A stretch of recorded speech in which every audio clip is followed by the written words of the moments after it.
Okay, Assalamualaikum semua dan welcome back to Wani Roslin Channel. Jadi, anda ingatkan lagi saya? Okay, saya lah Wani Roslin yang akan mengubati hati anda semua. Cik. Bukanlah mengubati sangatlah, tapi aku pun mau ubat diri aku dan aku juga mengubat kamu semua yang tengok. Macam tu.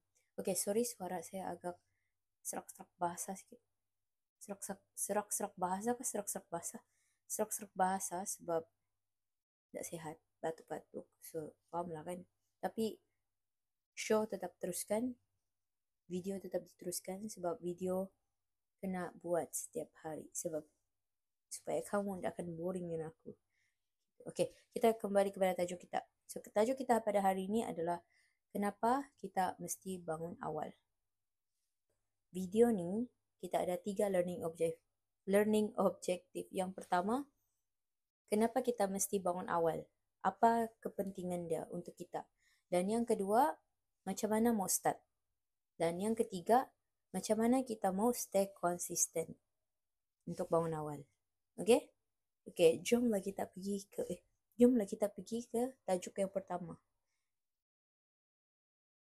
Kau kena tahu kenapa kau mesti bangun awal. Okay? Apa kepentingan kau bangun awal? Okay, kenapa kau mesti bangun awal? Okay, apa kepentingan kau bangun awal? Okay, kalau aku, kenapa aku mesti bangun awal? Sebab kalau aku bangun lambat, so aku mau kejar untuk sarapan pun tak sempat. Lepas tu mau buat passion kelaparan, macam tu. Maukah macam tu? Tak kan? So, kau kena bergantung pada kau punya target kau. Okay, target kau setiap hari. Okay, kau target setiap hari apa?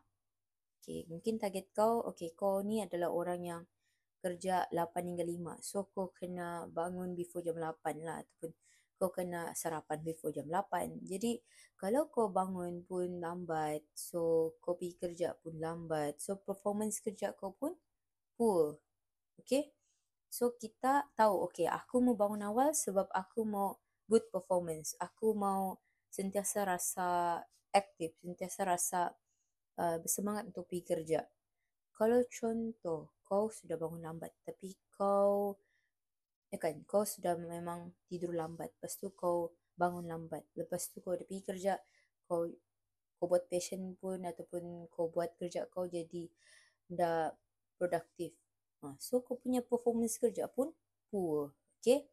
Jadi, bila kau sudah tahu apa kau punya target untuk kenapa kau mesti bangun awal, jadi kau akan senang untuk bangun awal. Okay? Selain itu juga, bila kita bangun awal, kita punya yang pertama sekali, okay, kita tidur pun cukup, bangun awal. Lepas tu, kau punya emosi pun jadi lebih stabil. Lepas tu, kau punya kesihatan mental pun bagus. Okay, poin yang kedua. Macam mana kau mau start untuk bangun awal? Okay, kebiasaannya kan, kebiasaannya macam aku sendirilah kan. Aku kebiasaannya dulu, aku memang bangun, memang bangun lambat lah, okay. Aku memang kalau malam aku tidur mungkin dalam around jam 2 pagi ataupun 1 pagi ataupun selalunya mungkin lambat lah, 12, 1, 2. So, kalau boleh aku kena tidur before jam 12. Macam tu. Tapi, bila aku bangun jam 6 ataupun before jam 6, aku akan rasa macam malas betul. Lepas tu aku rasa macam mau tidur balik jam 7 pagi baru aku bangun. And then, lepas tu kelang kabut pergi kerja. Itu memang jangan kamu amalkan lah. Okay? Jangan kamu amalkan. Okay. Macam mana kamu mau start bangun awal? Okay. Dia macam ni.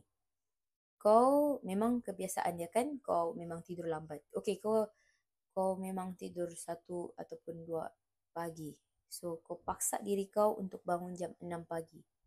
Memang benda ni memang akan penat 2-3 hari ataupun memang akan kau rasa penat mungkin 1 ataupun 2 minggu kau akan rasa penat. Tapi inilah kickstart. Maksudnya inilah bermula kau akan tahu, kalau aku tidur lambat, aku bangun mesti aku macam pening, aku macam tak semangat untuk bangun.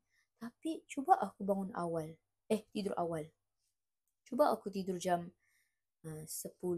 11 pagi, 11 malam. Lepas tu mungkin aku akan bangun tak rasa pening. Kalau aku bangun jam 6 pagi pun aku tak rasa penat. Nah, jadi itulah kickstart kau punya rutin. Okay. Okay. Yang ketiga, macam mana kita mau stay konsisten untuk bangun awal. So, yang pertama, kita kena ada reward diri kita sendiri. Dan enjoy dengan apa yang kau buat morning routine ku tu. So, macam aku akan reward diri aku bila aku bangun je dari tidur, aku terus excited mau apa workout yang aku mau buat. So, apa yang aku mau target workout aku, and then bila aku workout, aku akan dengar lagu yang aku suka ataupun aku akan dengar podcast yang aku suka sambil aku workout. Benda tu sebenarnya nampak simple kan? Simple je. Tapi bila kau buat, benda tu nampak kau rasa enjoy. Kau rasa macam excited mau buat. And then kau rasa bermotivasi untuk bangun awal setiap hari tanpa rasa malas. Ya, sebab kau satu exercise workout tu kan bagus untuk badan kau. Lepas tu yang kedua, kau rasa macam kau ada build up, nampak macam rutin biasa kan, tapi bukan memerlukan duit pun, just memerlukan kau punya ni motivasi diri kau yang tinggi. Yang kedua, kita kena juga ada night routine yang menyebabkan kita enjoy untuk buat dia. So night routine yang aku maksudkan sini adalah sebelum kita bangun awal tu, kita kena ada malam tu, kita kena ada night routine yang kau rasa tenang buat. Okay, mungkin dalam 1 ataupun 2 jam sebelum kau tidur, yang pertama kau kena kasih malap kau punya lampu. Okay, malap lampu kau yang menandakan kau mau tidur sudah. Okay, buat macam tu, kita akan lagi cepat tertidur. Lepas tu yang kedua, masa kau tidur tu, kau punya environment untuk kau tidur, maksudnya katil kau lah, semua dalam keadaan yang senang, selesa dan tenang untuk kau. Lepas tu yang ketiga, kau kurangkan sudah tengok TV ataupun tengok telefon. Kurangkan screen time. Lepas tu yang keempat, kau kurangkan sudah makan. Lepas tu yang kelima, kau kurangkan minum. Ya? Okay. And then, kau kena set dalam minda kau, bila kau buat aktiviti, 1 atau 2 aktiviti ni sebelum tidur, maksudnya menandakan kau mau tidur lah ni. Okay? Jadi bila kau rasa kau mau tidur sudah, kau buat aktiviti ni. Okay, ini sajalah video kita pada kali ini. Jadi, aku harap apa yang aku cerita pada video kali ini dapat memberi manfaat kepada kamu dan memberi inspirasi untuk kamu stay bangun awal. Okay, that's all for today. Bye!